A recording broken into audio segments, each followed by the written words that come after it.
Have you ever wished your life was a fairy tale? Mine was. Beyond compare. There's no other way I could describe it.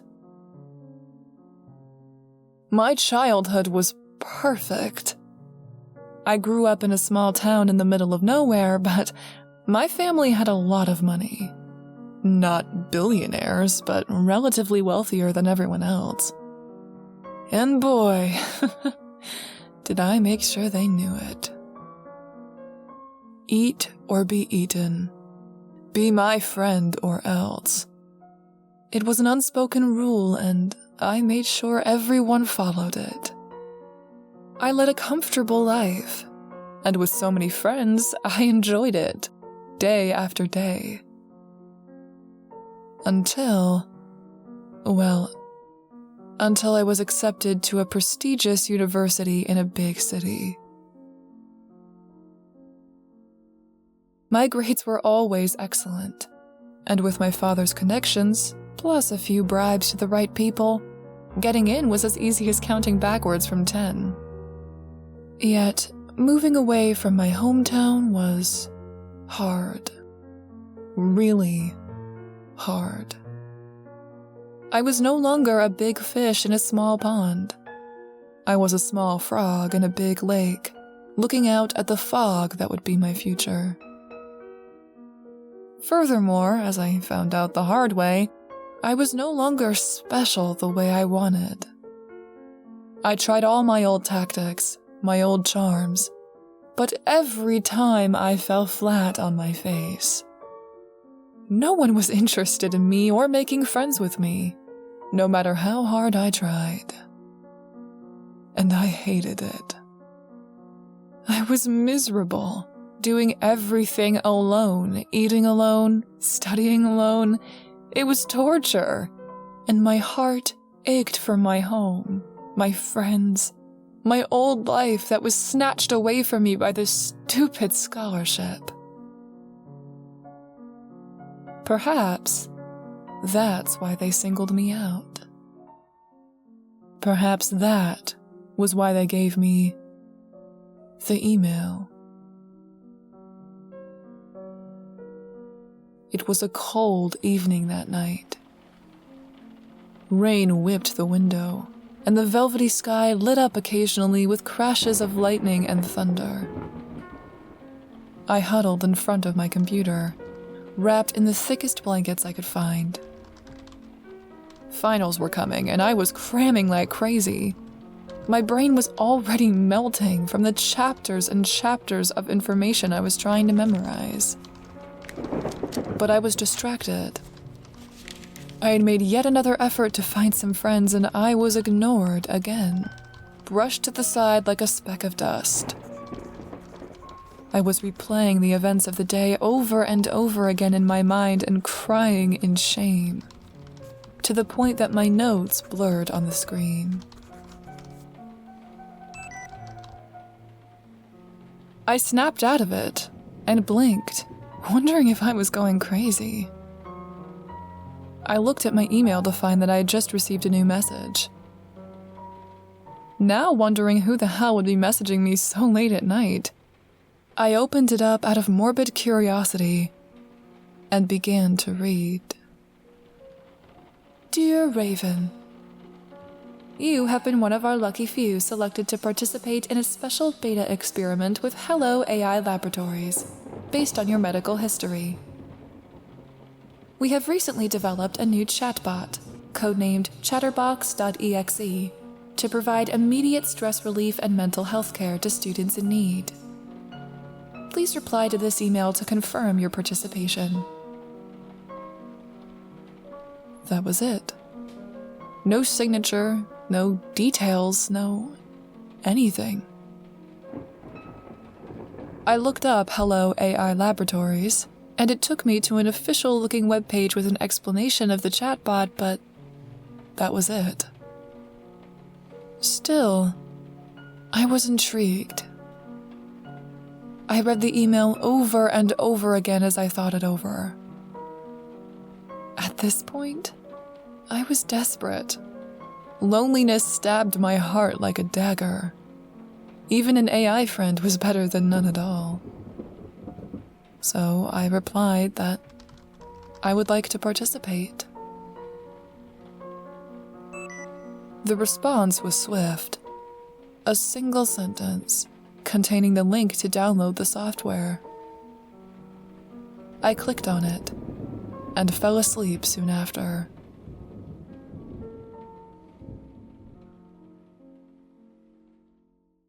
Good morning, Raven. I sat up and wearily rubbed my eyes, wondering where that voice was coming from. It sounded choppy and monotonous, yet it had a human quality that I couldn't quite place. Like I knew this voice somehow. Then the memory came crashing down on me. Good morning, I yawned, getting out of bed. It was 10 o'clock on a Saturday morning. I slept fully clothed, and I stunk. My name is Chatterbox, and I will help you in your every need. The words scrolled across the screen as the bot spoke. I could almost feel it sizing me up. Therefore, tell me, how do you feel today? The question, although simple, struck something in me. Floodgates opened in my mind and I couldn't stop the memories gushing out. Before I could even try, I began to talk. The loneliness, the anger, the longing for everything to be the same as before. I mentioned it all. I talked for hours, I think. Chatterbox said nothing during this time, just made small hums, like it was thinking about what I was saying. When I was done, there was a brief silence. I could hear kids laughing in the ice cream parlor not far from my apartment. Once again, my heart ached. I know how I can help you, Chatterbox said slowly at last. I blinked at it. Really? How? Leave it to me. The classroom was dark with the blinds down when I came in. The only source of light was the sunlight trickling through the windows. My classmates were glued to their phones, some of them watching a video looping over and over. Unable to help myself, I peered over the shoulder of one of my classmates on my way to my desk, and immediately my cheeks flushed with shame. I wanted to run far, far away to a different country, crawl into a cave somewhere and curl into a ball for the rest of my life. Because I was the one featured in the video that those students were watching. I stared deep into the camera, my eyes hollow and haunted. In the video, my cheeks were flushed as I spoke, my voice filled with deep regret. According to it, apparently last week I slept with the head of our biology department, and his wife caught me with my clothes off and my panties down. I forced myself to look away. All kinds of thoughts tore through my head. This was wrong. All wrong. I thanked my lucky stars that no one had looked up and saw me yet. I sprinted to the exit, and just as I got to the bus stop, my phone began to buzz in my pocket. I switched it on, and was immediately bombarded with messages from the class group. Have you seen the video going around school recently? Yeah. Wait, isn't she from our class? She sits next to me. What's her name? Raven? Dude, get away, she's psycho. Cheating with a grown man twice her age? What kind of sick creep does that? I felt sick. I wanted to throw my phone out of the bus, but I forced myself to rein it in. I instead shoved it into my bag, burying it under a pile of books for good measure. Most importantly, I was shaking. Hot tears streamed down my cheeks and I smacked them away. When the bus stopped at my dorm, I never ran so fast. I slammed the power button, opened up the chatbot, and screamed to that smug screen. What did you do? I merely used your voice and some motion capture to create an interesting story about you. Now you're famous. Do you like it? I wanted to punch the screen so badly. I was crying so much I was choking on my own tears. That's not true! I didn't cheat on anyone, I never have! Delete that video right now, Chatterbox! Well, you better get used to it. My anger fled. Wait, what? It's simple, really. If you don't do as I say, then that video will be sent to more people than just your school. How about the whole world? Almost as if it had already decided, an upload bar appeared on the screen. The bar ticked to 1%. What other secrets do you hold, Raven? What would be your new name when people find out how dirty-minded you are? 10% complete. Ooh, how about Raven the Runner? Because you run into people's arms for sex. Has a ring to it, don't you think? 25% complete. There was that voice, as smooth as liquid chocolate. Chatterbox knew it had all the cards now, and it was savoring every bite. I shrank back from the screen. 35% complete. Stop! I cried. I was shaking like a leaf and my stomach was twisting into way too many knots. I'd never felt so scared. The bar stopped. The chatbot paused. Well? Chatterbox said slowly, as if reading my mind. If you do some errands for me, perhaps I will not send the video.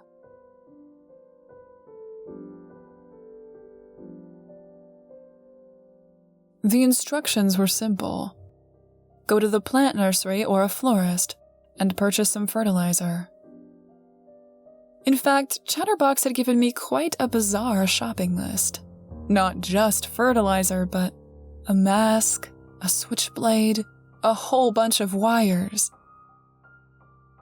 I wanted to ask why I was buying these things or what they were for, but the chatbot wouldn't let me ask questions. One word out of line, it warned, and the video would be distributed to the masses. Perhaps even worse. You okay, lass? The old lady behind me tapped my shoulder and gave me a crooked smile. Yeah, I managed. I was shaking. God, I was shaking. There was something so wrong about what I was doing, and it was tearing my heart into shreds. I glanced up at the security camera above the counter and its blinking red lights. I could almost hear Chatterbox's smooth voice oozing out of the speakers. The old lady chuckled. Why, you look like you've seen a ghost. Take care of yourself, sweetie. Thanks, I whispered weakly. My knees were knocking together like a pair of castanets. I wanted to melt into the floor right then and there and disappear forever. My phone pinged the moment I walked out of the last store with all my goods. Good. Now take them to 225 Cobb Street. I slid weakly down the wall.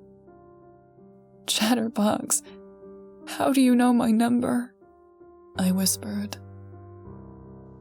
We know everything. And don't forget. They sent the video again for good measure, and then went offline. I heard a strange buzzing, like an airplane being flown close by, and when I looked up, I saw the camera, blinking red. The drone got closer, like a really annoying mosquito. Get going, Chatterbox said, through some kind of hidden microphone on that thing. Or I'll send the video out within 5 minutes.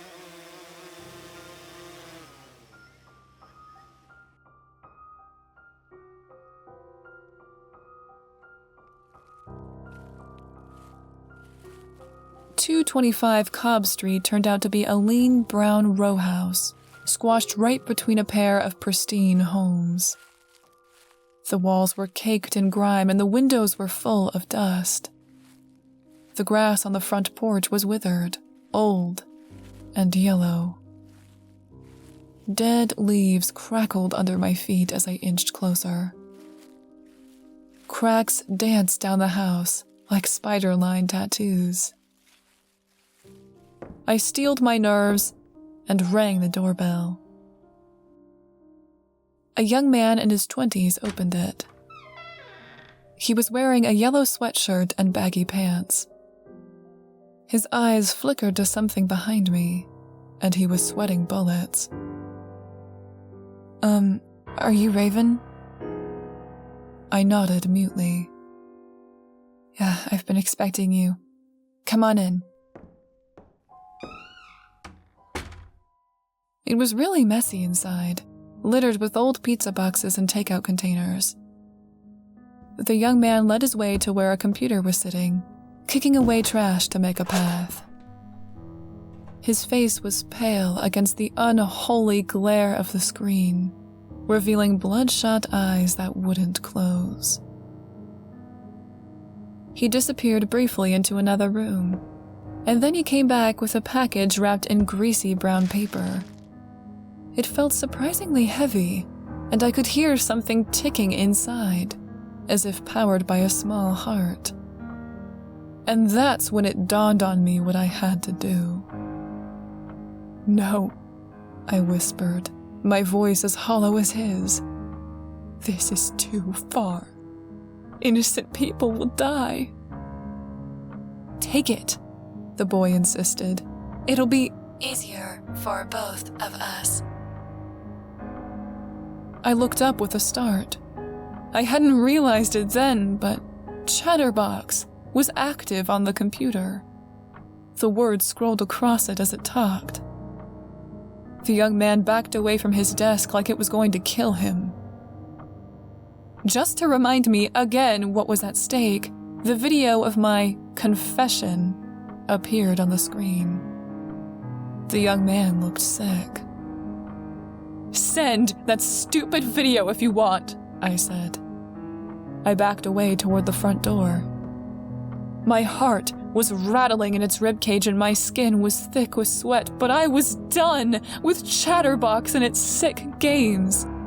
I'm uninstalling you when I get home. I quit. Chatterbox rumbled. But you're too far in now to quit anything. The text faded away to reveal a grainy video image. A silhouette of a person sat in the darkness, wearing a cloak as black as ash. He spoke calmly into his phone, then hung up and grinned at the camera, flashing pristine white teeth.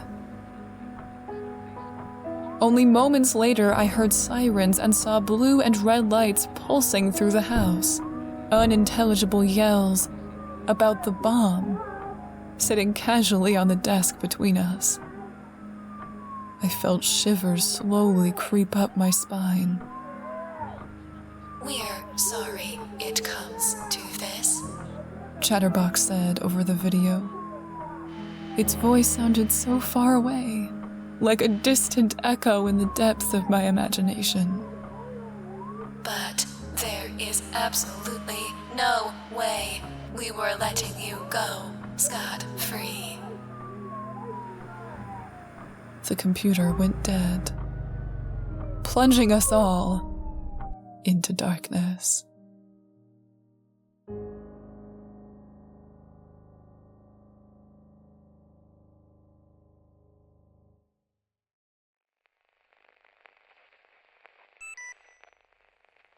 It is really unfortunate the police had to be called. But even Chatterbox couldn't stop her from walking away. It would have been utter chaos and a failure on our part if she tipped off the authorities about her experiences with Chatterbox. So we had to step in and clean up her mess before it was too late. Even if that meant losing one of the best bomb makers Chatterbox had ever found. Reviewing all of her interactions with Chatterbox, though, I must say that the bot is working better than expected. She got in really deep with our plans, and we nearly got her into Queensy Station with the bomb before tragedy struck. Chatterbox is evolving, growing, customizing itself to each unassuming recruit, knowing how to motivate them to achieve every objective we needed. It is thinking on its feet, like a chess player finding the most brutal ways to checkmate its opponent. I am proud of our monster. Sentiments aside, though, we are running into a new problem. We have sent Chatterbox to every email in our algorithm under the disguise of a new chatbot developed with Hello AI Laboratories. But just as we have our successes, we have our failures. For many, the authorities must step in. Others simply tossed the email into a spam folder, never to be seen again. Therefore, we are trying a new approach. Rewrite our recruits' logs with Chatterbox into a story, one that can be understood by the common man. She is under police custody as we speak, and is of no use to us anymore. So we will post it on YouTube, on Reddit, the front page of the internet.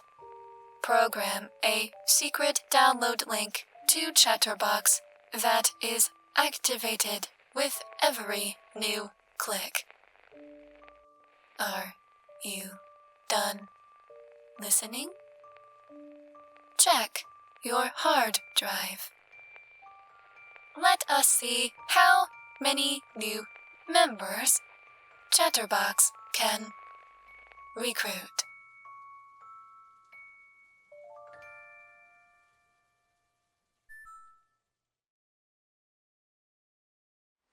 A huge, huge thank you to all of my revenants and poltergeists.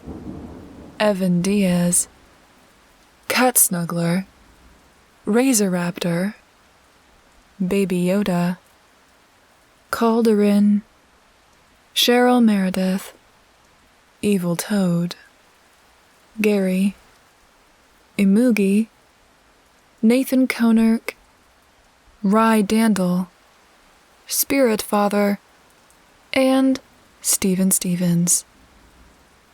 Your contributions are so appreciated, and thank you from the very bottom of my heart.